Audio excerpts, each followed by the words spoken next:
tardes a todos y a todas. Estamos ya en la última jornada de esta capacitación. La idea de hoy, bueno, es trabajar con algunos casos que ya les distribuí. Igual ahora vamos a leer el caso, las consignas, por si a alguno le queda alguna duda. Pero antes de continuar, primero quería ver si ahí tenían algún comentario, alguna cuestión que les quedó picando de las clases pasadas, o que por ahí después les surgió en el trabajo diario. Así antes de avanzar, por ahí utilizamos este espacio para eso. O alguna cuestión que les parece interesante después profundizar, que por ahí les puedo enviar bibliografía, si la conozco, por supuesto, ¿no?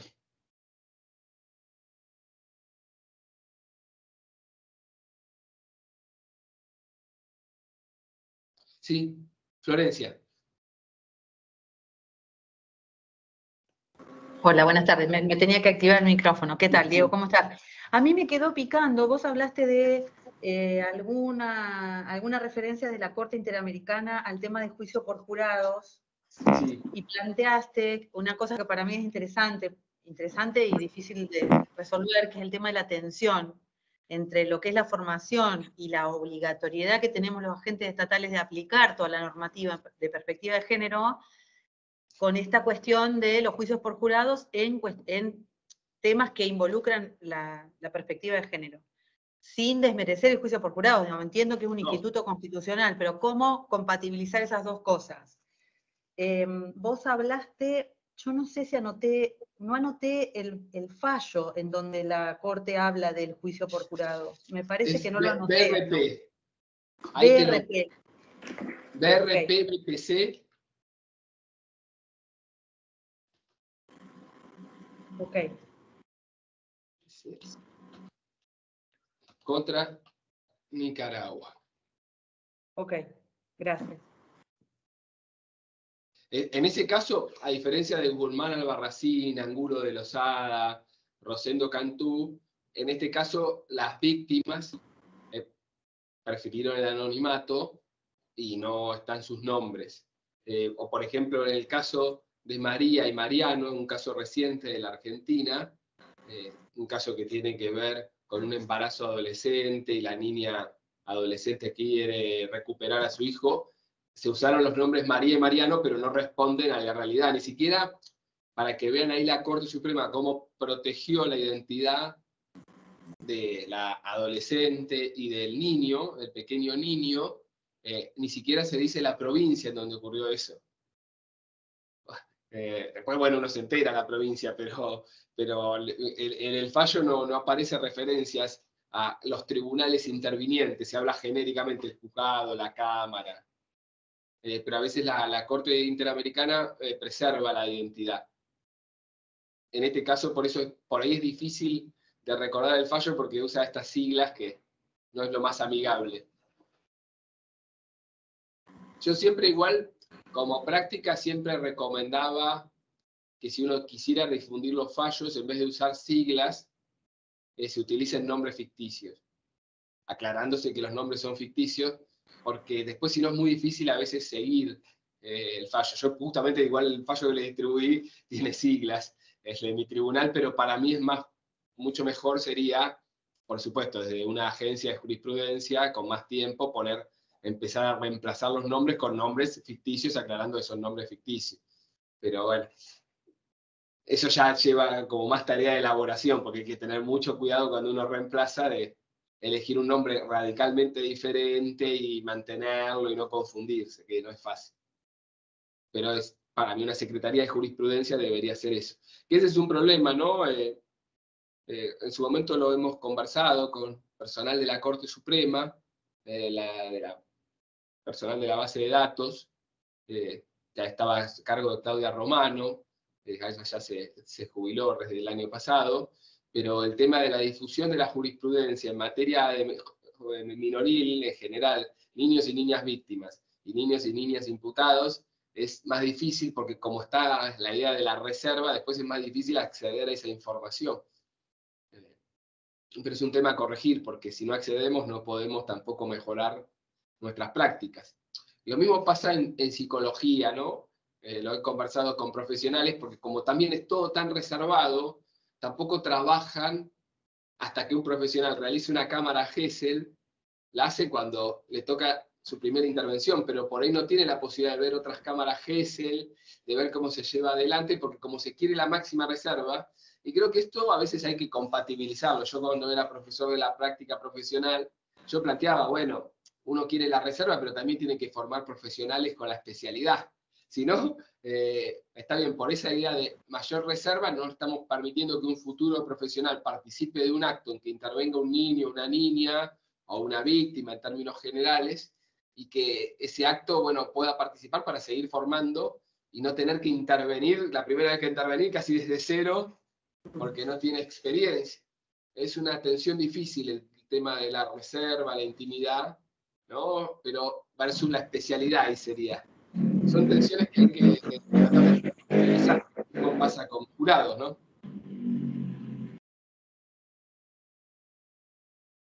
Miriam. Miriam, estás muteada, ¿eh? Desmuteate del... Ahí, ahora sí. Buenas tardes.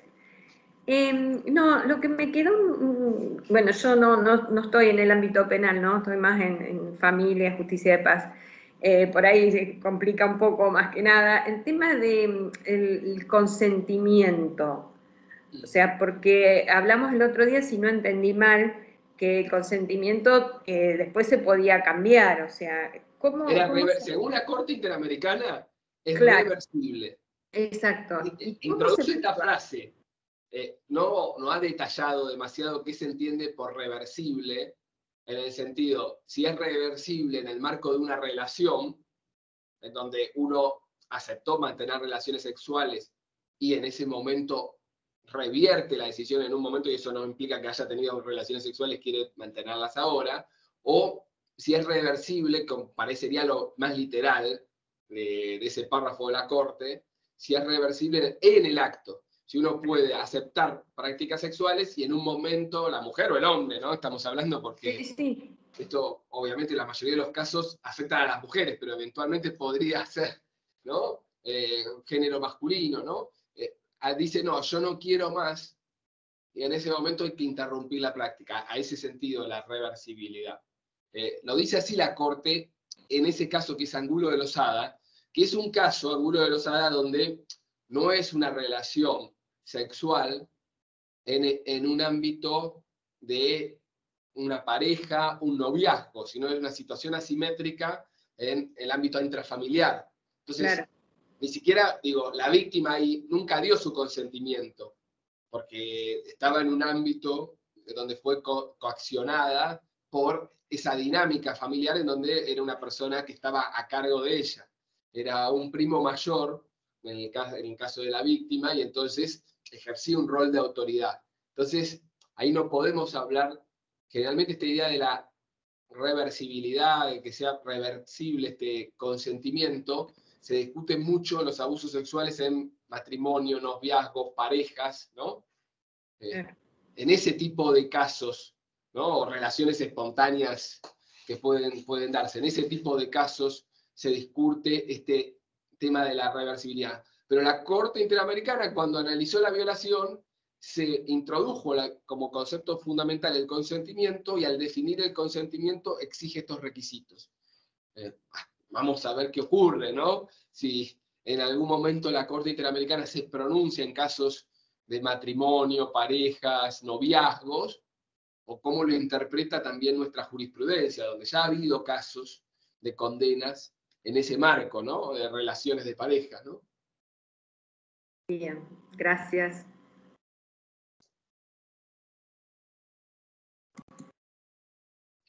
Bueno, si no quedan más dudas, comentarios, voy a empezar con el tema de cómo va a ser la evaluación, que me dicen que ya está o en el campus o ya se la distribuyeron. Es una evaluación que va a ser, básicamente ahí está descrita la consigna, que es: imagine o relate un caso en el que se vulnere la debida diligencia reforzada en el marco de una investigación de un hecho de violencia contra una mujer o una persona perteneciente al grupo de diversidad sexual, LGBTI+. Esto que imaginen o relaten un caso puede ser un caso similar a la real, no tienen obviamente que poner nombres y apellidos, un caso que conozcan por los medios periodísticos, un caso que se les ocurra, pueden también tomar un caso real y hacerle variaciones, ¿no? Para hacer más claro, más patente algunas afectaciones.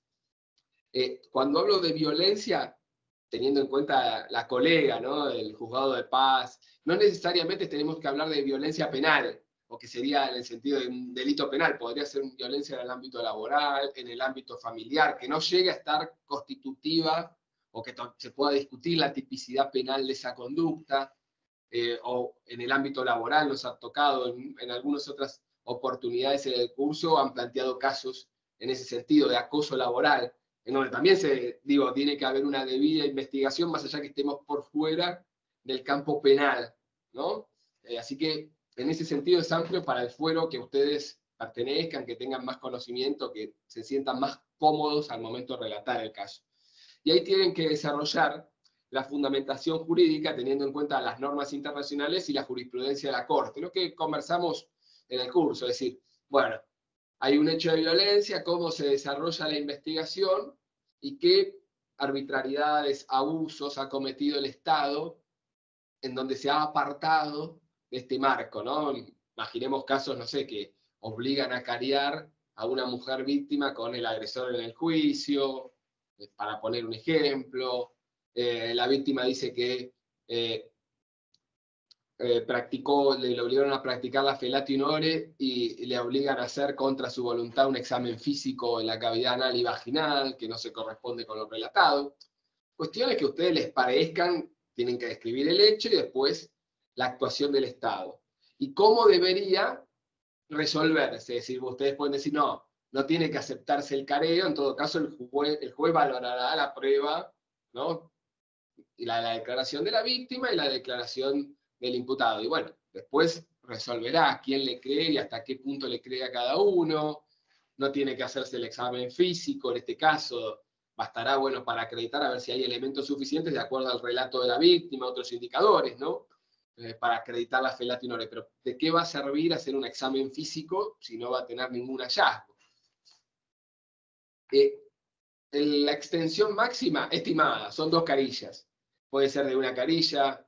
Si alguien hace 2 carillas y media, no es que se va a rechazar el trabajo y se le va a leer tipo Corte Suprema hasta las 2 carillas, ¿no? Tampoco se preocupen por el tipo de letra, ¿no? No se preocupen de hacerlo muy chiquita para que les entren las 2 carillas. Prefiero leer cómodo y hagan Arial 12, Times New Roman 14, las letras normales o las que les guste a ustedes. Si se tienen que entender, lo voy a leer. Pero la idea de las 2 carillas es para que tengan una indicación. Son como los casos con los que preparé, no es para que hagan un libro o una historia judicial detallado de todo un expediente y tratar 1 o 2 problemas por ahí. No van a poder abordar todos los estándares, sino tratar 1 o 2 cuestiones que les parecen fundamentales. Y es más que nada un control de lectura y de lo que estuvimos trabajando. ¿Alguna duda, consulta, pregunta? El tiempo de entrega es 1 semana, sin perjuicio de lo cual, bueno, si alguno tiene una dificultad, se comunica conmigo, con los organizadores, y muchas veces hemos dado alguna prórroga. Porque bueno, puede ser que alguno tenga un inconveniente personal, laboral, y sería una lástima que pierda todo este curso, que fueron varias sesiones, porque se le complicó y no pudo entregarlo. ¿Alguna duda, consulta con el...?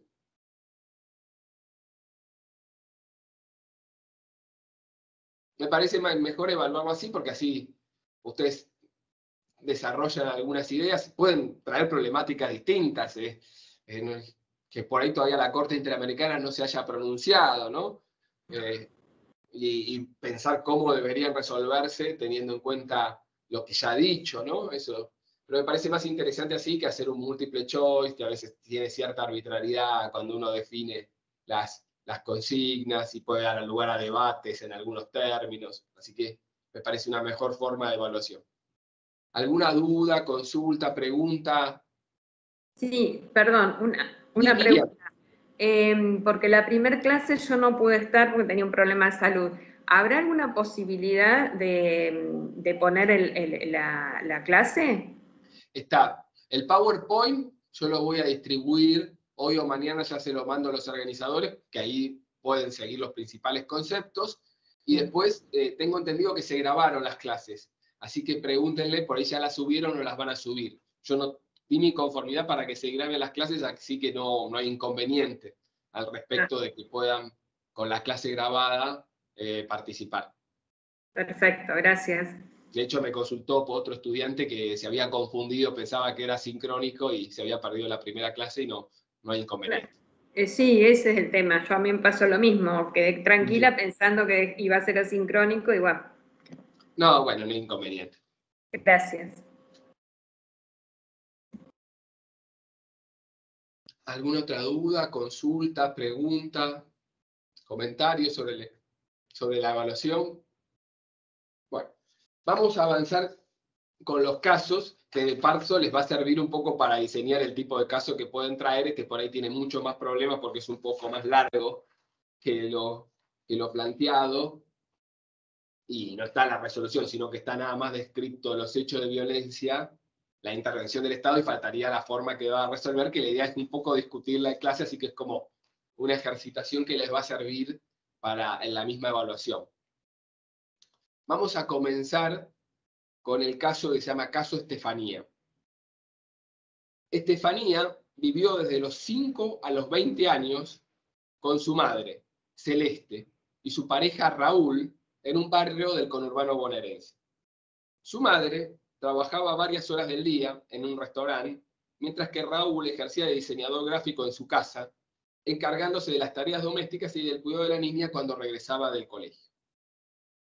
Al poco tiempo de empezar la convivencia, Raúl comenzó a realizar acercamientos sexuales cuando quedaba a su cargo en su domicilio. Le daba caricias, cosquillas y besos en distintas partes del cuerpo. Le exhibía su miembro, ingresaba al baño cuando se estaba duchando para observarla y le mostraba fotos y películas con contenido pornográfico. Raúl le explicaba que estas conductas eran una forma de manifestarle su cariño, que era cómo debía tratarle a un padre, pero que jamás le cuente a su madre porque era un secreto entre ellos. A los 8 años comenzó a practicarle sexo oral y a pedirle que le toque y le dé besos a su miembro viril. Posteriormente, a los 10 años, empezó a solicitarle que le practique sexo oral, introduciéndole su pene en la boca de la niña. A los 14 años, la vestía en la cama o ingresaba a la ducha cuando se bañaba y la penetraba por la cavidad anal o vaginal utilizando preservativo. Raúl seguía diciéndole que no le cuente a su madre, porque si no, se iba a enojar, y eran muy felices todos juntos. Estefanía era una niña depresiva y que no tenía amigas ni amigos, con un rendimiento muy bueno en el colegio. Su madre Celeste pensaba que no era muy sociable. Cuando Estefanía cumplió 20 años, se fue al domicilio de su familia a vivir con Rubén, un joven que conoció en la Facultad de Medicina. En ese momento se interrumpieron los abusos sexuales por parte de Raúl. Al poco tiempo quedó embarazada y tuvo una niña llamada Sol. Entonces su madre Celeste le dijo que no tenían problemas en cuidarla en su domicilio para que ella pueda continuar con sus estudios. En ese momento, cuando ya Estefanía tenía 23 años, se quebró emocionalmente y le contó a su madre todo lo que había vivido de su temprana infancia. Inmediatamente, su madre se conmovió por la situación, se separó de Raúl y acompañó a su hija a hacer la denuncia ante la comisaría de la mujer. Allí relató lo vivido y se inició una causa judicial. En cuanto a las medidas de prueba, Estefanía relató en sede fiscal los hechos sufridos con sumo detalle. Cuando compareció se le recomendó no hacer tratamiento psicológico hasta terminar con las tareas periciales. Sin embargo, eso le produjo una profunda angustia, insomnio y problemas alimenticios, aumentando de peso en los 3 meses siguientes. Más allá del examen psicológico y psiquiátrico, se le hizo una revisión ginecológica por orden del agente fiscal para constatar el acceso carnal. Cuando fue convocada no se le explicó el motivo y Estefanía fue revisada por un profesional de sexo masculino y no estuvo acompañada. En esa oportunidad se cruzó cuando subía al ascensor con el imputado y su abogado, que compareció a un examen psiquiátrico, lo que aumentó la dosis de angustia. Durante la investigación, Raúl le escribió mensajes vía WhatsApp y audios, pidiéndole que por favor retirara la denuncia que estaba destruyendo a la familia y le amenazó que iba a suicidarse tras matar a su madre.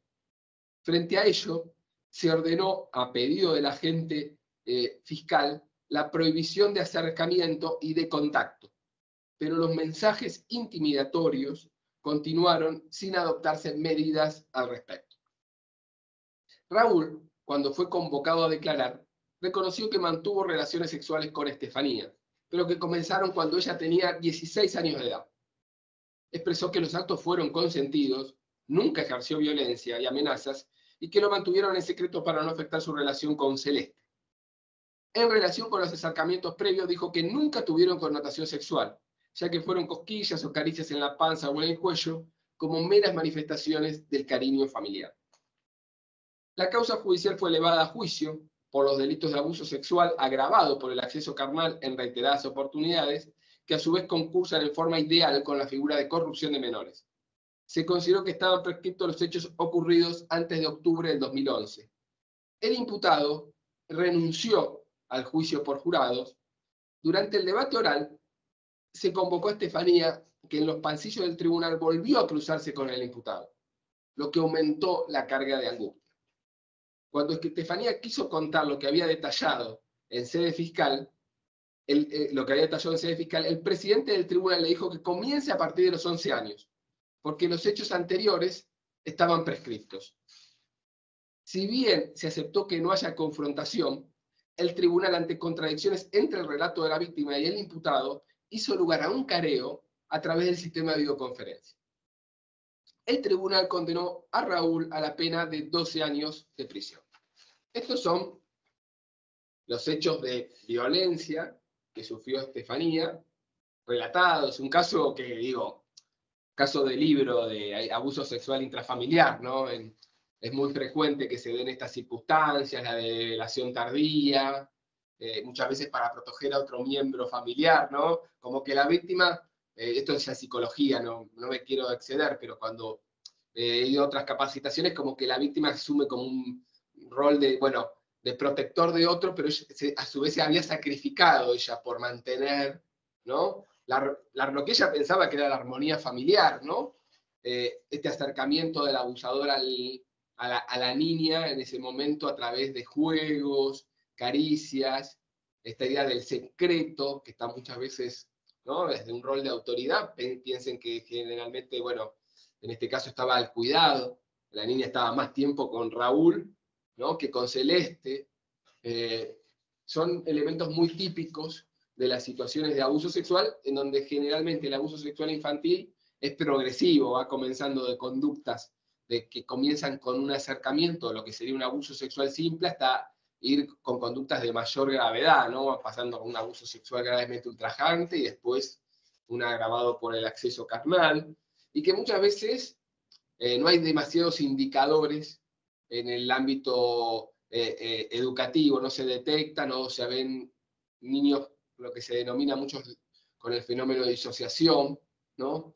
Que no expresan la angustia y el sufrimiento en el ámbito educativo familiar.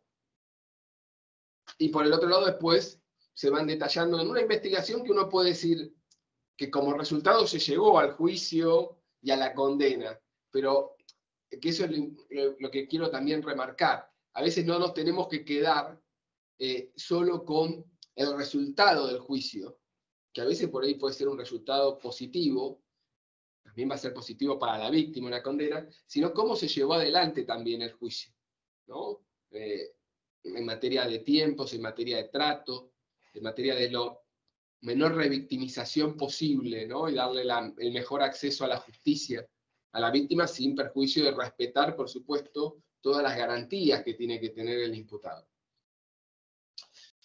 Bueno, esta es la descripción del caso. Bueno, ahora les dejo algunas consignas y van, pidiendo la palabra, participando entre todos y todas. La idea es que vayan opinando, utilizando el micrófono. respondiendo a estas diferentes consignas. La primera es, ¿qué modalidades de violencia padeció Estefanía?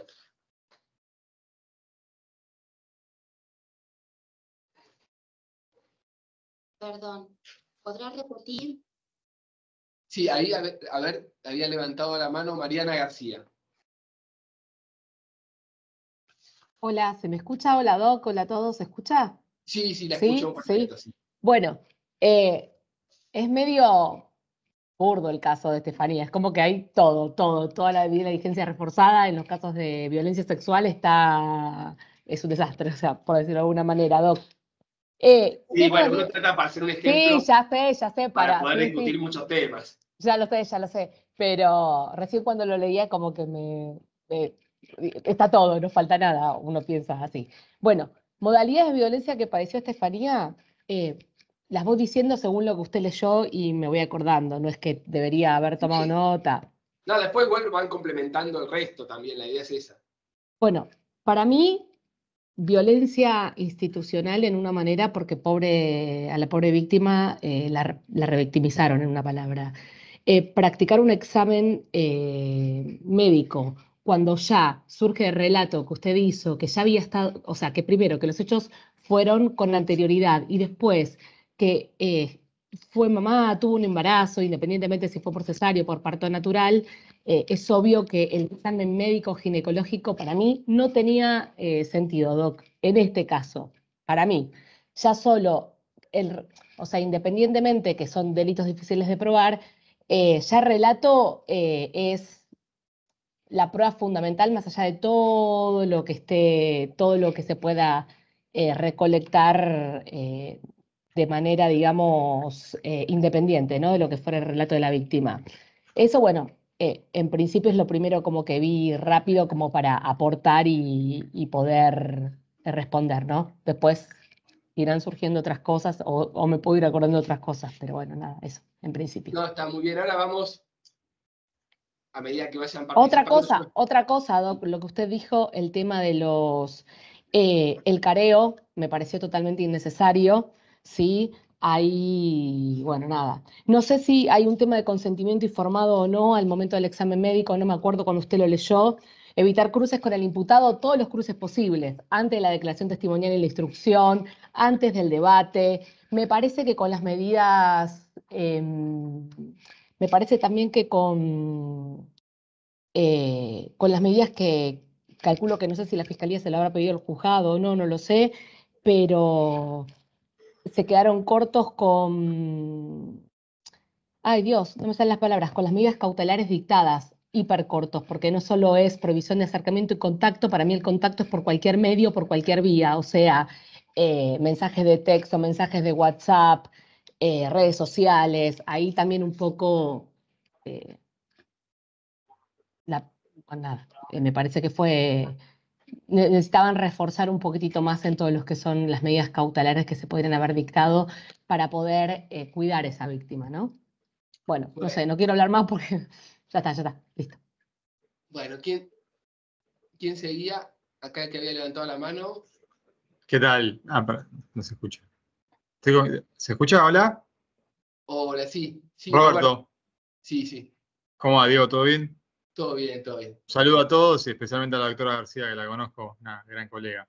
Quería sumar a lo que ella decía, el tema de la violencia institucional, toda la parte como fue tratada en la etapa de la parte judicial, digamos, no solamente de la parte, digamos, del trato con policía en la etapa de la instrucción, sino el tema del juicio oral.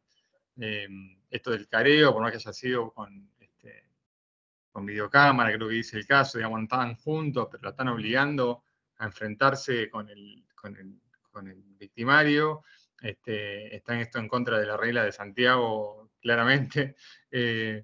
Y por otro lado, bueno, después está lo que pasa siempre en estos casos, la violencia psicológica, la violencia física que perpetra el abusador con la víctima. De esto de no le digas a tu mamá, vas a romper la familia, si nos llevamos bien, la pasamos bien. Es una manipulación y un ataque psicológico constante. Sobre todo que cuando empezaron los abusos era una nena chica, digamos, ¿no? Y además, sumándole el rol que tenía él, que era una suerte de figura paterna, no era el padre, pero era una figura paterna, convivían. digamos, los elementos que sean, lamentablemente, en muchos casos que vemos todos los días, ¿no? Está perfecto, Roberto. Creo que tenía a Natalia. Hola, ¿se me escucha? Natalia, sí, se te escucha bien, sí. ¿Sí? Ah, bueno, bien. Bueno, las modalidades de violencia es lo que dijeron, física, sexual, emocional, institucional, ¿no?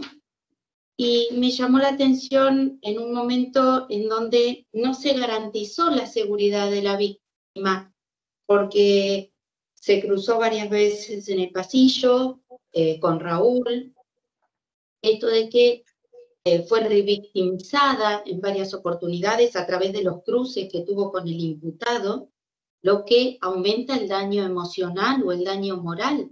O sea, en el transcurso del proceso, el daño a la víctima se aumentó, se potenció, no se la preservó con medidas de cuidado. Por ejemplo, el perímetro fue tardío. Se dictó la medida cautelar cuando ya había recibido amenaza, cuando ya había, digamos, cruces. Y por otro lado, además del perímetro, se debería haber ordenado cese de actos de hostigamiento y de cualquier tipo de comunicación por cualquier medio o vía. Digamos que fue impreciso e incompleta la medida cautelar dictada. Yo me centro más en eso porque soy de justicia de paz, de penal, nada. Bueno, no, pero está bueno que cada uno desde su experiencia vea el caso porque nos da una mayor, ¿no? Un abordaje más integral de diferentes perspectivas. Y otra cosa que vi es que cuando se hizo la pericia ginecológica, no se le permitió elegir el sexo del profesional, le tocó un ginecólogo varón y no fue acompañada. No sé si fue debidamente informada en su derecho a ir acompañada, ¿no? Por alguna persona que le haga de sostén emocional. Noto que durante el proceso no se la cuidó, no se la preservó, sino que por el contrario se revictimizó. Está muy bien, Natalia. Guillermina, la tengo acá. Hola, buenas tardes a todos. Bueno, yo también soy de Justicia de Paz, desde el Juzgado de Paz de Puan, saludo a todos. Si bien, bueno, la Justicia de Paz es multifuero, no tenemos este tipo de cuestiones que resultan ser sumamente interesantes, que también abordan temas desde diferentes ópticas, interdisciplinarios, como desde la psicología y otros lugares. Yo quería reforzar, que recién lo mencionó Natalia, o centrarme en lo innecesario que fue la revisión ginecológica, que no se le informó, no tuvo un consentimiento informado sobre el examen, que podría haber elegido una persona de su confianza para que la apoye y la acompañe, y lo que también habían dicho en referencia al sexo del médico, ella podría elegir de su mayor confianza o que le resultara para que ella esté lo más cuidada y más cómodo posible, y que, bueno, haya sido en un lugar también donde se cuidara su intimidad, a fin de que pudiera realizar la pericia, que, bueno, era innecesaria porque, como también comentó la compañera García, ella ya había sido mamá y demás. Sí, impecable, Guillermina. A Santiago también lo tengo levantando la mano. Santiago Arrondo. Sí, ¿qué tal? Buenas tardes, Diego y compañeros de la cursada. Bueno, ahí, como bien dijiste, ¿este es un caso ficticio? Sí, es un caso ficticio en donde, bueno, en cuanto a los hechos, hay muchos casos similares. Sí, no es la primera vez que escuchamos, pero es, como dijo una de las compañeras, novedoso y grosero ver tantas cosas acumuladas una arriba de la otra, ¿no? Entonces, como problemáticas bueno, judiciales, sí. son problemáticas que han aparecido, no todas en un caso. Claro, a eso voy. Es difícil pero que aparezcan todas juntas, tantas, digamos, transgresiones groseras una arriba de la otra. Pero bueno, no es como hay para tantas... ejercitarnos, ¿no? Porque si no tendríamos que dar muchos casos y... por eso te preguntaba, porque lo primero que me horrorizaba, digo, pucha, si esto es un caso real, todos nosotros somos integrantes del Servicio de Administración de Justicia, cuánto que nos falta. Bueno, no, como para tomar una de las parcelas, otra de los tipos de violencia que ejerció el padre Afín es violencia digital, cuando le envió los mensajes a través del sistema de mensajería instantánea de WhatsApp. Hay evidentemente un tipo de violencia enmarcado con la reforma de la ley Olimpia, y que inclusive entiendo que cuando se dictaron las medidas cautelares en el marco del acuerdo 4099, si es que las dictó el juzgado de garantías, habrá contemplado la prohibición de contacto por cualquier medio, con lo cual se le podría sumar otro hecho más, que sería desobediencia a una orden judicial, cuando se lo fue a imputar a este hombre. Así que bueno, le sumo este otro tipo de violencia, violencia digital, derivado de la reforma de la ley Olimpia, incorporado a la 26485. Está muy bien, Santiago, ¿no? Y aparte actualizándonos todos con esa reforma.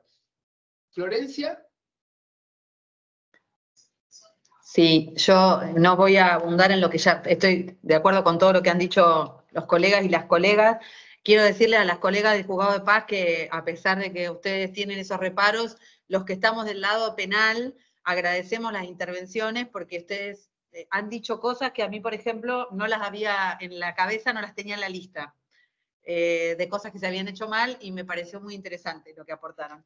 Particularmente a mí lo que me quedó por ahí, que no se dijo y me quedó como muy en la cabeza, es que me parece que hay dentro de lo que es la violencia institucional, además de todo lo que dijeron, hay una restricción al derecho a ser oído, a ser oída, porque el presidente del tribunal le dice que cuente los hechos a partir del año 2011, o sea, recorta la posibilidad de que ella hable y cuente lo que tiene que contar, en función solamente del objeto sancionatorio, pero en realidad ella está siendo escuchada por primera vez por un juez, porque entiendo que lo otro es una declaración en la fiscalía. A mí me parece que es un recorte innecesario en ese contexto y que podría lesionar un poco la garantía del derecho a ser oído. A pesar de que la consecuencia pueda no ser la misma, la víctima tenía derecho a contar. Para eso esperó tanto tiempo también. Excelente, ahora también hay una pregunta sobre eso, así que después vamos a ahondar. Ah, ok. No, pero está bien, está muy bien, porque son todas formas de violencia institucional. Lo que ha dicho la Corte Interamericana, a partir de distintos precedentes, es que todos los supuestos de revictimización, lo definen estos términos, son supuestos de violencia institucional, que después está también prevista expresamente en la Convención de Belém do Pará, ¿no? En donde, bueno, es lamentable que la víctima que busque, ¿no?, justicia, seguridad, reparación frente a hecho de violencia, vuelva a encontrar violencia por parte del Estado, ¿no? Por eso digo, hay que estar muy atentos que nuestras prácticas se adecúen a estos estándares y ser lo suficientemente empáticos con las víctimas para no profundizar el sufrimiento que les toca atravesar.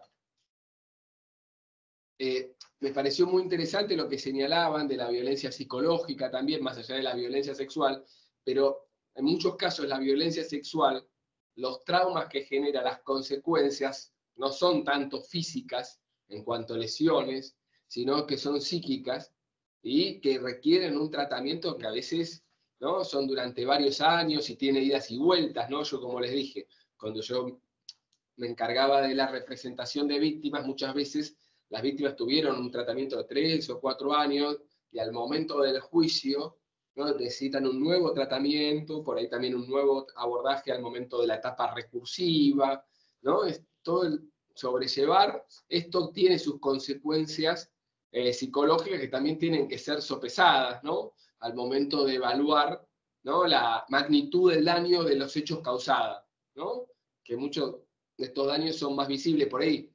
Cuando estamos trabajando en un caso de lesiones y es muy visible el daño provocado a la víctima, a veces hasta hay fotos. En el caso de los abusos, ¿no?, el tema de los daños, ¿no?, ya requiere un peritaje interdisciplinario que determina la victimización sexual. A veces también es interesante traer al profesional que realiza el tratamiento, en donde cuenta cómo encontró a la víctima y cómo ha ido evolucionando, los trastornos que a veces son considerados inespecíficos, ¿no? Pero como le pasaba a esta chica en el caso, que es frecuente, trastornos del sueño, ¿no? Pero el trastorno del sueño destruye la personalidad, es decir, la persona que no puede dormir bien, digo, sabemos que una de las formas de tortura es que la persona no pueda dormir. Es decir, es como esas torturas, entre comillas, que se pretenden blandas, porque no dejan rastros, pero una tortura que se ha utilizado, incluso en guerras, en enfrentamientos, es no dejar dormir a las personas detenidas. Y prácticamente a los pocos días, 2 días que una persona está sin dormir, ya tiene problemas de paranoia, de grave afectación de todo su organismo, ¿no? Entonces, una persona que atraviesa trastornos de sueño en forma permanente por hechos de abuso, ¿no?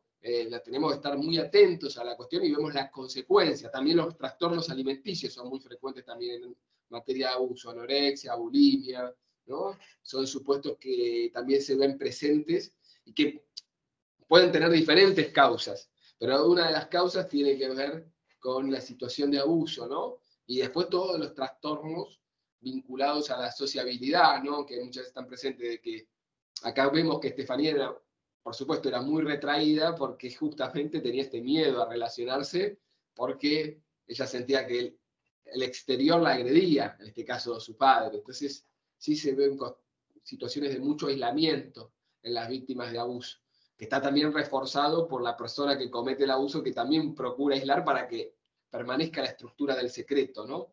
Había levantado la mano, creo que Guillermina, ¿puede ser? No, como una nota de color a colación de lo que decías, por ahí, tema de derecho y neurociencia, hablan como el tema de la falta de sueño, que puede verse alterada por algún psicofármaco o drogas, o café, que altera también cómo nosotros percibimos la realidad, y por allí se destaca a la hora de tomarle testimonio a una persona, tener en consideración esas cuestiones para ver cómo es su realidad, porque es desde ese lugar, y por ahí no reconstruye la realidad como realmente fue. Pero bueno, ¿no? Relacionarlo, digamos, la falta del sueño con lo que es el derecho y la neurociencia, como, bueno, una nota de color para investigarlo por otro lado. No, pero es excelente el aporte de hace Guillermina, porque nosotros por ahí tenemos una noción, digo, incluso como abogado, bueno, llamamos al testigo, viene a declarar y lo escuchamos. Pero el testigo de este tipo de hechos de violencia, no solo violencia sexual, y hay que ver cuándo está preparado para declarar.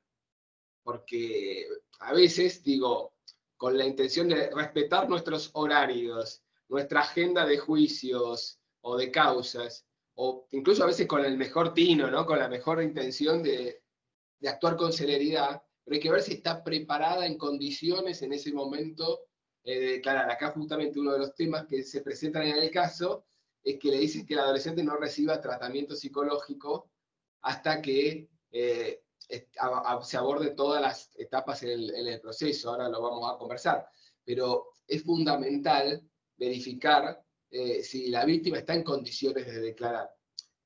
Esto ocurre en el caso de niños, niñas y adolescentes a través de la declaración especial, pero yo creo que debería ser extensible también a otras víctimas, porque no es lo mismo, ¿no?, hablar de un arrebato de un celular que hablar de una situación de violencia que ha sufrido una mujer durante años, sin ir a la violencia sexual. Podemos ir a supuestos de violencia física o incluso de torturas, como vemos el caso de López Soto.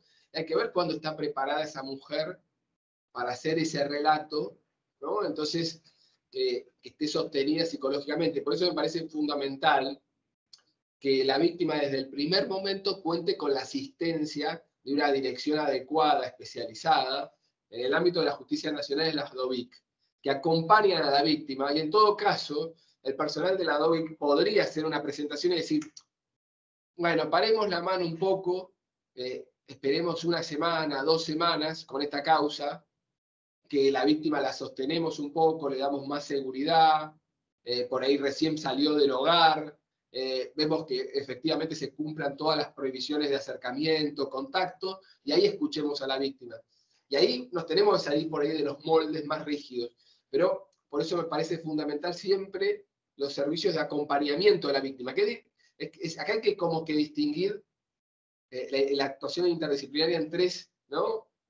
Organismos, ¿no? Uno que es el examen de la víctima, pericial, psicológico, psiquiátrico, ¿no? Que tiene que ser, por supuesto, neutral, imparcial, que puede aportar elementos tanto para la acusación como eventualmente para la defensa. Después, lo que tiene que ver con lo asistencial de la víctima, que es psicólogo, psicóloga, médico, psiquiatra, trabajador social, ¿no? Pedagogo, en el caso, si hay cuestiones educativas, que sostienen a la víctima en un asesoramiento, una asistencia permanente. Y después, a la vez, tiene que haber una asistencia a la víctima, un acompañamiento por un órgano especializado, que tiene que ser diferente, porque no puede ser que el mismo que haga el peritaje después acompañe a la víctima, porque obviamente pierde la neutralidad, pero tampoco va a ser la persona que lo asista, ¿no? En lo que tiene que ver con la asistencia psicológica, médica, porque eso va a ser permanente para la víctima y en otro ámbito, ¿no? Un ámbito de un consultorio, de un hospital, de un sanatorio.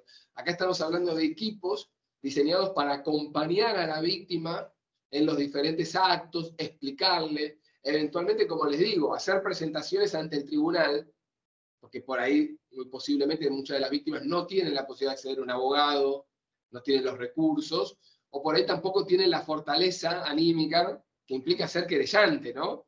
Yo he sido abogado querellante y uno, bueno, le va contando a la víctima el avance del proceso, pero hay víctimas que realmente no están ni preparadas emocionalmente para sobrellevar tanta, ¿no? Seguimiento del proceso. No quieren y no pueden saber, pero porque no lo sostienen emocionalmente. No toda víctima está en condiciones de hacer eso.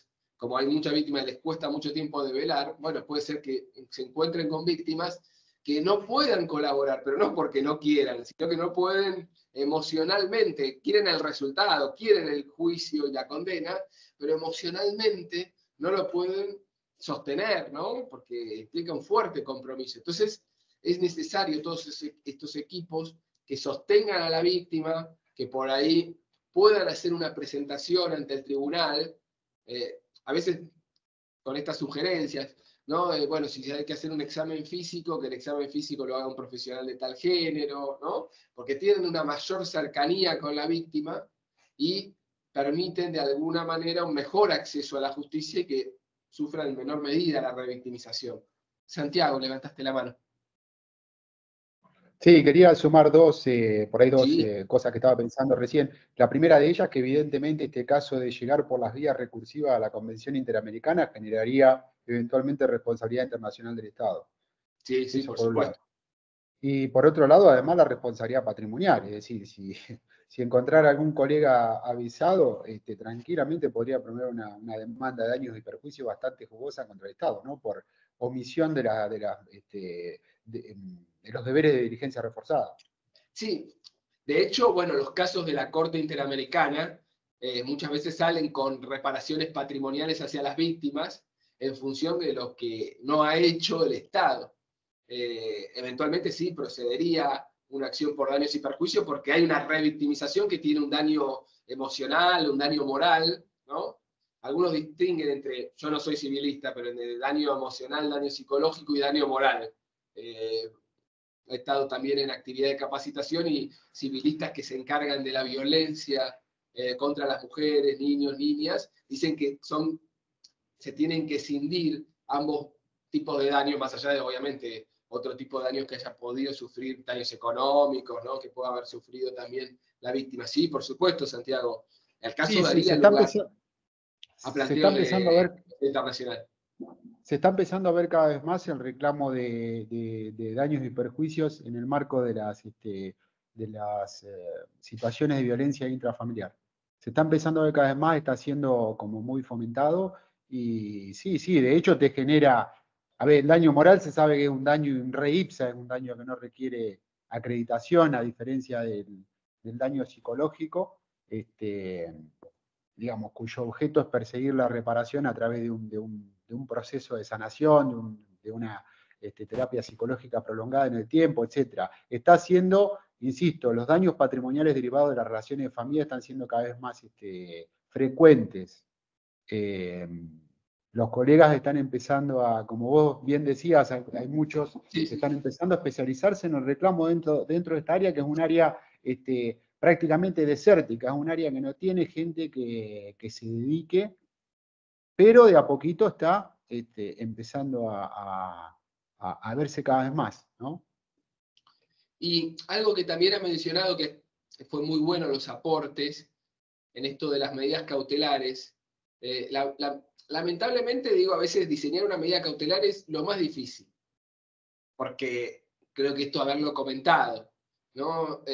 A veces, lamentablemente, a veces es prueba y error, porque uno dicta una medida cautelar, no la más intensa, como podría ser seguimiento a través de GPS, sino que por ahí uno dicta una prohibición de acercamiento y de contacto, y esa medida cautelar, por supuesto, para alguien que no tiene frenos inhibitorios para afectar la ley y cometer hechos de violencia, por ahí tampoco les genera demasiado freno que haya un juez o una jueza que haya ordenado una prohibición de acercamiento. Si ya viola la ley, afecta la ley, golpeando, lastimando, ¿no? Cometiendo un hecho grave, bueno, parecería que una orden judicial tampoco puede generar el freno necesario para que esa persona, ¿no?, afecte esa prohibición de acercamiento y de contacto.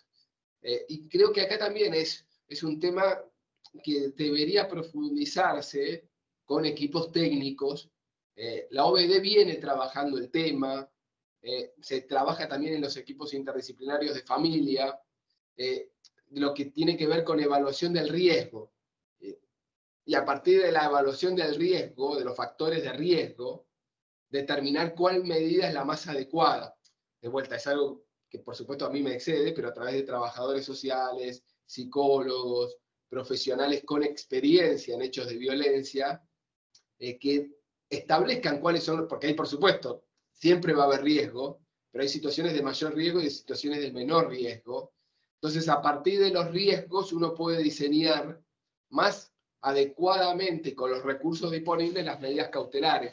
Por eso me parecen fundamentales las evaluaciones de riesgo, que muchas veces en materia de violencia familiar, como les digo, cuando ingresan las causas a través de la Oficina de Violencia Doméstica en la Corte Suprema se hace una evaluación de riesgo, pero en sede penal eso no existe, que sería un tema a pensar, ¿no? ¿Quién hace la evaluación de riesgo? ¿Cómo se hace? Si desde el equipo que hace la evaluación de riesgo pueden recomendar medidas cautelares, ¿no? Para un abordaje realmente interdisciplinario, porque, digo, el juez, a nosotros como jueces, como magistrados, como abogados, no nos forman en la evaluación del riesgo, no es algo que vimos, no tuvimos seguramente ninguna materia en la facultad de grado que hable de evaluación del riesgo en situaciones de violencia. En cambio, trabajadores sociales, psicólogos en materia de familia, tienen este tipo de formación. Entonces, es muy importante este aporte para tener un dictamen interdisciplinario que nos permita diseñar medidas cautelares más adecuadas. Si no, es como que uno, bueno, dice, bueno, voy a empezar por esta, o me parece, por lo que me denuncia la víctima, pero sería interesante que haya evaluaciones de riesgo que recomienden ya determinadas medidas. Habían levantado la mano, creo que Natalia, ¿puede ser? O Santiago, no sé quién primero. No, yo, una cosita para agregar. No bajaste la mano, Mirigo, hoy. Ah, bueno. Una cosa para agregar. En la provincia de Buenos Aires, en la comisaría de la mujer, hay un formulario estandarizado donde deben cargar la denuncia en la comisaría, y ese formulario, aparte de la redacción de los hechos y la denuncia, tiene después, continúa más abajo, con un casillero donde dice evaluación de los riesgos. Es de acuerdo a lo que dice la víctima, pero a nosotros nos sirve porque al leerlo tenemos una primera noción de dónde estamos parados. Dice si tiene armas en el domicilio, si ha tenido otros hechos de violencia con otras personas, si, por ejemplo, tiene antecedentes de consumo de drogas o alcohol, y todos esos parámetros te ponen sí, no, sí, no. Entonces después viene una evaluación del riesgo. De acuerdo a la cantidad de sí, que es entre 1 y 4, el riesgo es bajo. Entonces, por ejemplo, cuando a mí me llega una denuncia, me entran 20 en una mañana, y veo que las denuncias, hay 3 o 4, donde la evaluación del riesgo es 10, arranco leyendo esas. A mí me ordena, y en esas generalmente interviene el equipo técnico del juzgado de paz. Claro, pero bueno, estamos hablando de causas de violencia familiar. Sí, sí. Ah, ¿Florencia? Esos mismos formularios, según la acordada 4099, cuando se está denunciando un delito, se utiliza el mismo formulario único, la víctima relata y la comisaría de la mujer con el equipo, que en Tandil tienen equipo, no sé si en el resto de las comisarías de la provincia Sí. lo tienen, también hace la evaluación de riesgo, porque muchas veces cuando se denuncia un delito corresponde que los jueces de garantías dictemos las medidas. Porque hay delito, además, digamos, en el contexto de violencia de género o familiar, pero se está denunciando un delito. Entonces, vienen a garantías esas denuncias. Y a nosotros, los jueces y las juezas de garantías, nos sirve un montón eso mismo que dice la colega, que perdón, pero me olvidé el nombre, porque Natalia, nos pasa sí. lo mismo, y además vienen con un color distinto. Cuando entran en el sistema informático, vos te pones adelante tu computadora, tenés el escritorio donde entran las presentaciones. Cuando es un riesgo alto viene rojo en el sistema informático del Ministerio Público, que es el que usamos nosotros para recibir presentaciones de, por ejemplo, en este caso de comisaría. Entonces empezás por ahí. Es verdad, si vos ves una presentación de violencia familiar que además viene roja, vas a empezar por esa. Impecable. Bueno, no, les cuento que, bueno, por mi experiencia... Te lo decía por eso, porque vos estás en otro fuero, en otro... En la oficina de violencia doméstica sí se hace eso, pero las causas que ingresan en esa oficina, que en general estamos hablando de violencia familiar, a veces se inicia una causa de violencia familiar y paralelamente la del delito, y entonces uno pide las actuaciones y se sustancia con esa información, pero si no, cuando se denuncia un delito, que generalmente, bueno, puede ser ante la Cámara del Crimen o que ingrese la denuncia, porque es por escrito, o ante la policía, no hay ese tipo de evaluaciones de riesgo. A menos que se dé alguna intervención a algún equipo interdisciplinario, que a veces pasa, pero no necesariamente. Si puede uno tener una causa y no hay necesariamente una evaluación por un equipo interdisciplinario de riesgo. A veces sí, porque se convoca, hay algún programa del Ministerio de Justicia al respecto, el programa de víctimas contra la violencia, pero no necesariamente a veces ocurre que alguien denuncie un hecho de violencia y no se convoca al equipo porque por ahí no lo consideran necesario en ese momento y no hay ningún tipo de información sobre la evaluación de riesgo en ese caso. Bueno, vamos por ahí pasar ya a la segunda consigna, que es ¿qué vulnerabilidades presentaba Estefanía?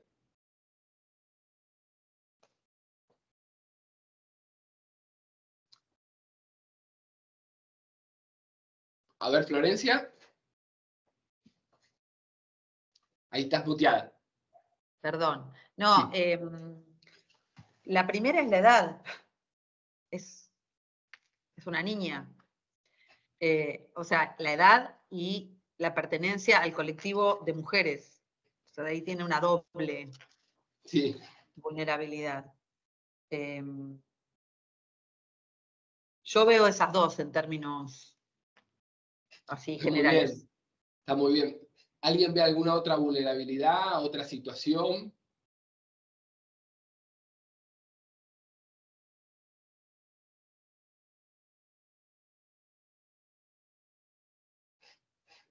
Esto es lo que Diego, sí, yo sumaría, pero no sé, se me ocurre ahora. Digo. Bueno, acá está para de la mano de que es menor, justamente, la dependencia de estar con el padre solas porque la mamá se iba a trabajar. Entonces, no es lo mismo que la madre esté ahí, que salió, hay 1000 casos, que la madre va a comprar y cuando vuelve el chico está abusado, ¿no? Ya lo sabemos. Pero en este caso me parece que es mayor porque la guarda, digamos, que estaba, o el tiempo que estaba la chica con el papá era un montón, porque eran un montón de horas, él trabajaba en la casa, ella se quedaba con él y la madre se quedaba un montón de horas a trabajar. Entonces, parece que eso también influye. Y le da la posibilidad a él de cometer la barbaridad que hacía, ¿no? Sí, sí, está muy bien. Ahora vamos con algún otro tema. Mariana.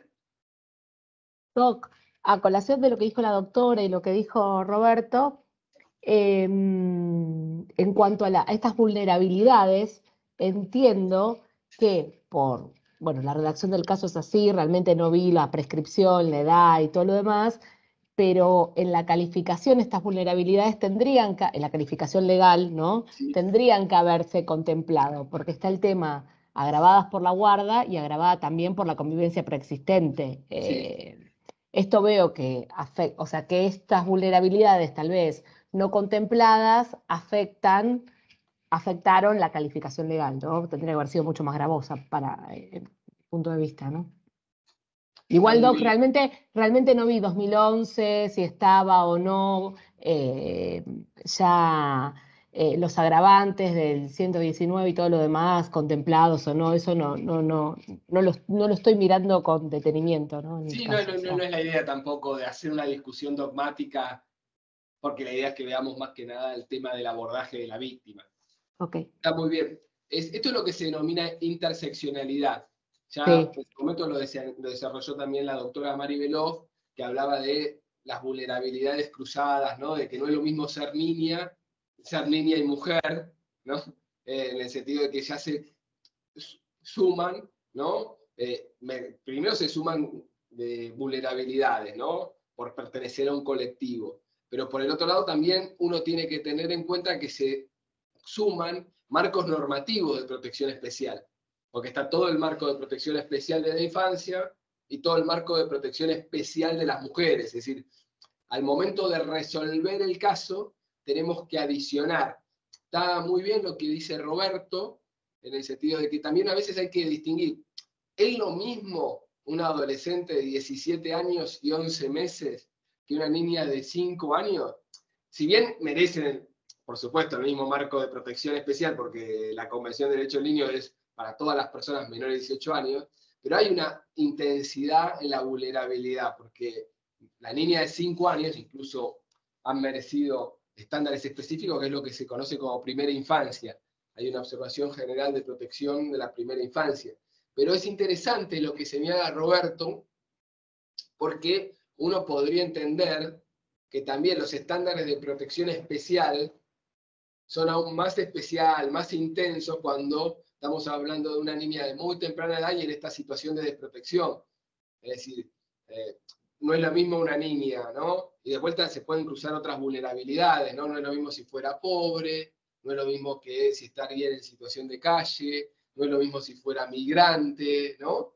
Se pueden sumar vulnerabilidades y así lo ha analizado la Corte Interamericana. Y hay otra vulnerabilidad más, que así está en las 100 reglas de Brasilia, que es la condición de víctima. Ya toda persona que es víctima ya de por sí tiene una situación de vulnerabilidad. No importa si sea, a ver, como que el hombre, ¿no? Que no podría estar en ningún colectivo, ¿no? Que un hombre que no está en ningún colectivo que merece una protección especial, pero ha sido víctima, y por supuesto está en una situación de vulnerabilidad. Por la condición de víctima, es decir, si estamos hablando de una persona de 20 años que ha sufrido una agresión sexual, y claramente va a estar en una situación de vulnerabilidad. Le van a merecer los estándares de protección especial de las víctimas, ¿no?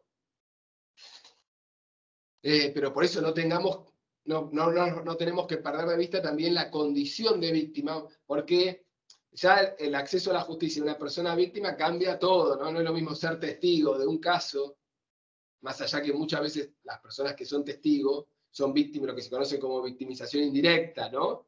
El caso de el niño o la niña que a veces declara por qué mataron a la madre y fue testigo, ¿no? Casos que hemos visto en la jurisprudencia, o casos de familiares que son víctimas, que son testigos de víctimas de violencia intrafamiliar, ¿no? También es una situación muy traumática para esos familiares ir a declarar, ¿no? Pero digamos que no son la víctima directa del caso, ¿no? En ese sentido también el abordaje es diferente para el damnificado, que es el que más, ¿no?, se ha visto afectado por los hechos. Bueno, la otra consigna, la consigna 3, es qué opinión le merecen las medidas de prueba. No sé si quedó algo, porque ya un poco cuando analizaron violencia institucional mencionaron.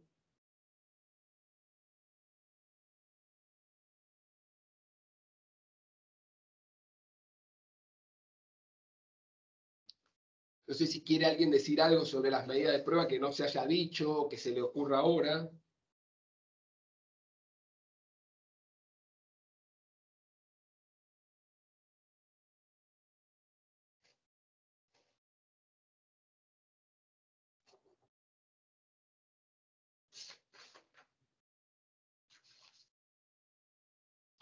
Creo que mencionaron todo, pero por ahí hay algo que a mí se me escapa también, puede ser. Mariana, ¿querías decir algo? No, pero esto como ejercicio, como para pensarlo, no lo Sí. estoy ahora como diciendo sin analizarlo, ¿no? Usted había leído en el caso que se le recomendaba no hacer tratamiento psicológico previo, no me acuerdo cuál medida. Para mí, Ponle los exámenes periciales. eso, previo a los exámenes periciales. Para mí no... A ver, no hay un choque entre los exámenes periciales y el tratamiento psicológico. Es independiente, eso es un error y es un error, bueno, pero está marcado a propósito en el caso, lo entiendo. Tal es así que si la víctima estaba incluida en un tratamiento terapéutico o psiquiátrico, con el consentimiento de la víctima y previo a relevar el secreto, tanto el psiquiatra tratante, por ejemplo, como el psicólogo tratante podrían haber sido ofrecidos como prueba testimonial para el debate, doctor. Sí, para por supuesto. evaluar daños psicológicos, bueno, y todo lo demás, y todas las consecuencias que trajo esta violencia ejercida por quien fuera el guardador o su padrastro, desde la infancia hasta la adolescencia, casi la edad, ¿no? Se me ocurre como medida de prueba que podría haber... Es muy interesante lo que traes, Mariana, el aporte que haces, sí, y de hecho en muchas causas se ofrece, y es una prueba muy interesante, porque uno en el examen pericial, ¿no?, tiene una foto, por ahí hay un relato de la víctima, hay ciertos indicadores, pero siempre estamos hablando de un peritaje que son por ahí una sesión, 2 sesiones, a veces son 3, ya es más intenso, pero en general son de una sesión. Es una sesión la entrevista y es otra sesión el psicodiagnóstico. Esto, al menos en la práctica acá en Capital Federal. Pero el terapeuta por ahí tuvo sesiones semanales durante 2 años, 3 años. Entonces, por ahí tiene detalles de ese relato que no los tiene la persona que recibió la entrevista. ¿Por qué? Por ahí en ese momento la víctima se olvidó, por ahí no tuvo la confianza para decirlo, por ahí no supo cómo decirlo, y después de una terapia puede poner en palabra determinados hechos. Y también lo mismo con los indicadores. Muchas veces los profesionales, ocurre así, la Corte ya ha resuelto temas en este sentido, el examen de psicodiagnóstico no detecta indicadores de victimización. Y a veces los profesionales dicen, y a veces la víctima no los muestra, los oculta, el test no me lo permite develar, ¿no?, porque esto no es matemática, ¿no? Y a veces por ahí estos indicadores pueden aparecer después, porque la víctima tiene ciertos mecanismos defensivos que se cierra tanto y en algún momento por ahí esto estalla, explota. Ocurre mucho, bueno, en los casos de abuso sexual a muy temprana edad, ocurre mucho cuando ya adolescente o ya adulto, porque por ahí ya estaba tan inhibido, ¿no?, en su afectividad que no quería tener relaciones, pero cuando empieza a querer tener relaciones amorosas, ahí muchas veces empiezan a revivirse estos indicadores que por ahí antes permanecían bastante ocultos. Entonces muchas veces van a haber exámenes de psicodiagnóstico y profesionales que declaran el juicio y decir, la verdad no encontré ciertos indicadores de victimización sexual, pero no quiere decir que no aparezcan en el futuro, porque, digo, la psicología es compleja, ¿no?, y dependerá de la evolución. Por supuesto, también hay víctimas que tienen mucha capacidad de resiliencia, como se dice, y pueden haber vivido experiencias sumamente traumáticas y no padecer determinadas consecuencias, como ocurre que hay víctimas que les pasó, como les digo, yo he tenido diferentes casos de víctimas, incluso en el mismo caso, conductas similares cometidas por el mismo agresor sexual contra diferentes niños, y las respuestas emocionales, físicas y psíquicas fueron diferentes, ¿no? Y uno lo vivió muy traumatizado y otro no. Como lo pudo sobrellevar. Y la conducta fue la misma, pero bueno, hay que ver de alguna manera qué situación personal, qué contexto familiar tiene también ese niño o esa niña. Pudo haber recibido determinada terapia que le haya ayudado, es decir, no es algo, ¿no?, lineal. Por eso, bueno, es muy interesante sumar a los terapeutas que por ahí, durante la terapia, sí hablan de determinados indicadores que por ahí el profesional con la mejor técnica no lo pudo detectar, pero el terapeuta sí lo puede señalar. Y a veces también aportan, en muchos casos, la historia clínica, donde está todo relatado, los hechos que ha dicho o ha mencionado la víctima con sumo detalle. Entonces sí, es muy interesante eso. La práctica es develarlos del secreto profesional, pero en algún momento yo he hablado con profesionales de la psicología y me decían que según la ética, y lo dejo acá planteado, ¿no?, pero según las reglas de la ética no es necesario que los releve del secreto profesional porque tienen un deber mayor de protección a la integridad física y sexual. Pero bueno, en general los profesionales siempre piden develación del secreto profesional por parte de la persona damnificada. Agustina.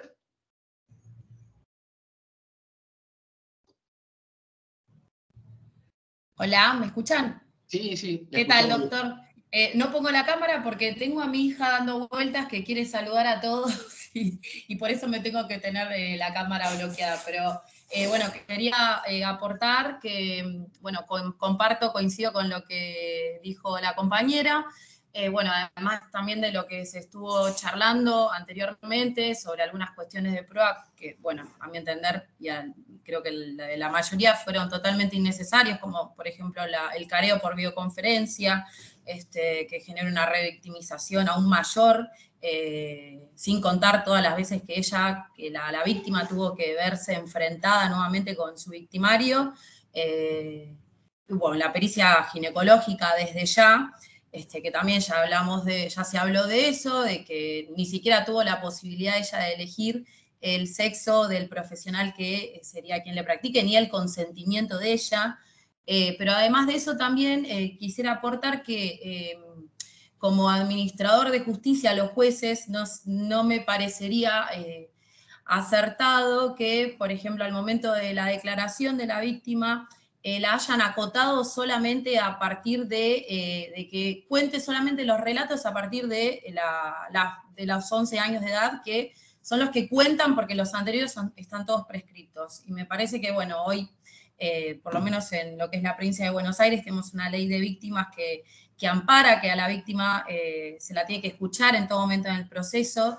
Y además también me parece que al escuchar un relato espontáneo de la persona que sufrió esos padecimientos y que quiera contar lo que vivió, justamente es lo que va a conmover a los jueces para escuchar todo el relato desde que comenzaron estos hechos, que como dijo usted, empiezan siendo unos abusos simples y la figura, cuando son en el ámbito intrafamiliar, se van agravando. Bueno, y me parece que como juez, para poder apreciar bien la prueba es necesario escuchar todo lo que quiera contar la víctima. Eso.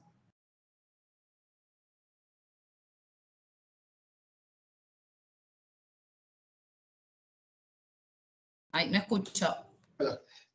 Disculpen, está muteado para no generar más ruido, pero no, muy buena la reseña de todas las afectaciones que se han producido. ¿Alguien más levantó la mano? Santiago. Sí, agregando lo que dice Agustina, respecto de este planteo que hace el juez cuando empieza a tomar la declaración testimonial, que dice, bueno, reláteme los hechos a partir de los 11 años de edad. me da la sensación, no sé, yo trabajo también en el Foro de Familia, pero me da la sensación, por lo menos analizándolo de la óptica del derecho civil, que estaría sembrando una semilla de nulidad porque está prejuzgando, es decir, está planteando hipotéticamente una prescripción antes del momento procesal oportuno. No, ya estaban prescritos, ya habían sido declarados prescriptos. Ah, ¿ya había sido declarado prescrito? Sí. Ah, bien, bien. Está bien, bueno. Pero bueno, está bien. Coincido con ustedes en el sentido de que para mí uno tiene que comprender los hechos más allá del rigorismo penal, es decir, de lo que se está investigando penalmente, porque hay todo un contexto, hay una historia atrás que es importante saber y que también es, como esto lo decía Florencia, la víctima estuvo esperando años este juicio y ser escuchado por un juez, una jueza, en ese ámbito institucional, que por ahí no lo considero que ha sido la Fiscalía, más allá que también es el Estado, pero no tiene por ahí el mismo carácter ceremonial para la víctima, ese ámbito que es la justicia en el marco de un juicio oral. Entonces, yo creo que en ese momento la víctima tiene que ser lo más amplia posible su declaración, ¿no? Y tratar de limitarla lo menos posible, ¿no? Tomarnos el tiempo necesario para escucharla. De ahí la existencia de los llamados juicios de la verdad, ¿no es cierto? Claro, bueno, ahora vamos a ir a otra pregunta sobre eso. Pero fíjense lo cuestionable que es el careo también, porque si hay contradicciones, primero las contradicciones ya se sabían de antes, porque ya el imputado ya había declarado. Entonces ahí la víctima pudo ser ampliamente interrogada. Y después, bueno, en todo caso, si el imputado puede ser interrogado si acepta preguntas, eventualmente si se quería presentar un careo, iba a aceptar preguntas. Entonces, no era necesario el careo y las partes tenían amplias posibilidades para preguntar a ambos conociendo que había declarado cada uno, con lo cual fue una medida revictimizante e innecesaria, ¿no? Para exponer a la víctima esa situación. Florencia. Respecto a esto de la escucha, ahora me haces pensar que vos habías hablado de esto de la escucha empática, vos hablaste de la neutralidad empática, si bien se refería al profesional que entrevista, porque uno supone que eso se está haciendo con una cámara Gesell y que quien entrevista es un profesional de la psicología, me parece que hay que escuchar también, cuando sos juez, vas a escuchar a la víctima, vos también tenés que tener esa neutralidad empática, y no poder, es muy poco empático decirle a una víctima, empieza a contar desde acá.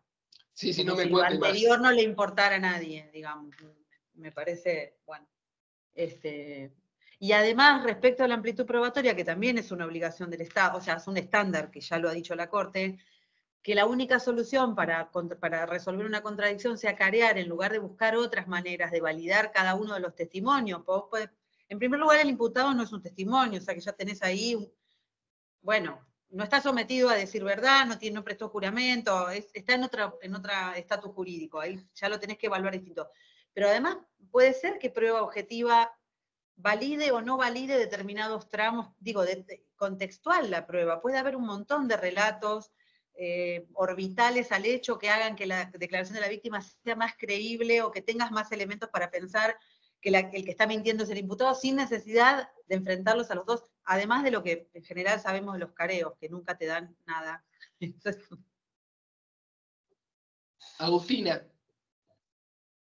No, volviendo a esto del testimonio de que pueden existir otros métodos para desentrañar qué es lo que está diciendo la víctima o reforzar la veracidad de la víctima para evitar un careo, por ejemplo. Me parece que ahí lo que tendría que reforzarse más, en todo caso, es el rol de la defensa, la estrategia. La defensa tiene la posibilidad en un juicio oral de interrogarla las veces que necesite a medida que se va dando el relato de la víctima, con lo cual tuvo la posibilidad de querer desacreditarlo, ¿no?, con sus dichos. Y los jueces debieron haber evaluado eso antes de autorizar esta medida totalmente revictimizante para la persona. Sí, completamente de acuerdo con lo que dice. Bueno, ya nos queda poco tiempo, pero para terminar, que las consignas, bueno, que a mi opinión le merecen las medidas de protección, que eran las medidas cautelares, ya lo hablamos, y la de atención a la víctima es esto que trae Mariana. Esto es la atención a la víctima, supeditar la atención a la realización de los periciales. No es una medida de prueba, sino que más que nada cómo atiendo a la víctima, que siempre es la prioridad de la salud y la vida de la víctima, ¿no? ¿Qué opinión le merece el desarrollo del debate oral? Acá también lo vimos, la pregunta, este cercenamiento por parte del presidente del tribunal, el careo, y les dejo, primero vamos a la consigna 7. ¿Cuál debería ser la resolución del Estado por los hechos anteriores a octubre del 2011?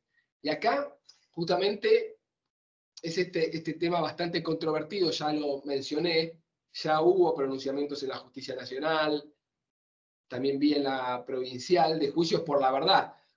¿Por qué no podría, más allá de, obviamente, uno limita la condena a los hechos que no han prescrito, ¿por qué no podría haber una declaración sobre la ocurrencia de estos hechos, ¿no? Más allá de que han quedado prescritos como modo derecho a la verdad? Por supuesto, esto igual muchas veces deja insatisfecha a la víctima. Hoy justamente tenemos en estos días un caso que ha trascendido mediáticamente en Santa Fe, un periodista que ha dicho que ni siquiera le interesarían los juicios por la verdad, que él ya sabe su verdad y que él quiere pena y que su abogado plantea que no deberían ser declarados prescriptos. Pero bueno, acá hay un tema porque la ley de prescripción, ¿no? La prescripción que forma parte del Código Penal está amparada por principio de legalidad, y es un criterio que ha tenido la Corte Suprema en forma histórica, ¿no? En anteriores reformas del sistema de prescripción, cuando se modificó el sistema de suspensión, siempre ha preservado la idea de que el principio de legalidad alcanza al régimen de prescripción previsto en el Código Penal. Entonces ha admitido la irretroactividad. Hay planteos todavía de este tema ante la Corte Suprema para aplicar la ley Piazza y la ley de respeto a las víctimas, y todavía la Corte Suprema no se ha expedido. Se llevan varios años estos planteos, son planteos de pleno derecho, al menos en cuanto al debate. A mí me hace pensar, por supuesto no tengo información fidedigna, pero cuanto más tarde la Corte en resolver esto, más se inclina en denegarlo, porque si uno lo piensa que lo va a resolver a favor, lo tiene que hacer rápido, porque si no se va a morir el imputado, ¿no? Porque son hechos que se develan hechos tardíos, entonces no estamos hablando de imputados jóvenes probablemente, entonces ¿qué sentido va a tener después para la víctima con un imputado muerto? También ahí, ¿qué juicio va a haber? Si la idea si es juicio por la verdad, como sí se ha admitido, bueno, no importa que el imputado esté muerto, pero si la idea es aplicar una pena, ¿no? Ya es inviable, una supuesta extinción es la muerte del imputado. Con lo cual, bueno, no sé qué va a resolver la Corte Suprema al respecto. La Corte Interamericana, en los casos que he interpretado, casos de violencia sexual, ha admitido la prescripción. Caso de Guzmán Albarracín, por ejemplo. En el caso de Guzmán Albarracín se resolvió por medio de la prescripción. BRP no, terminó falleciendo el imputado, pero Guzmán Albarracín se resolvió por medio de la prescripción, y la Corte Interamericana no ordenó reabrir la causa, como sí se hizo en Bulacio o en Bueno Alves contra Argentina, donde hechos de tortura o apremios, la Corte Interamericana ordenó reabrir la causa porque consideraron que eran delitos, que eran graves violaciones a los derechos humanos, que merecían reabrir la causa y no podía el Estado sostener la prescripción. Hasta ahora no lo ha dicho la Corte Interamericana para este tipo de hechos, ¿no? En el ámbito regional, es decir, estos casos de violencia, sin hablar de caracteres sistemáticos, ¿no? Generalizado. Y el último tema que nos quedaba para cerrar era el tema que un poco conversábamos, del juicio por jurados, que está esta tensión entre, lo hablábamos con Florencia, entre especialidad y juicio por jurados, y cómo adecuar el juicio por jurados, ¿no? a el ámbito de este tipo de hechos, donde, bueno, puede haber jurados que tengan prejuicios, que resuelvan sobre la base de estereotipos, ¿no? Frente a estas situaciones. Bueno, creo que estamos ya sobre la hora, no les quiero quitar más tiempo del comienzo del fin de semana, todos merecemos descansar, volver con nuestra familia o descansar con nuestras familias.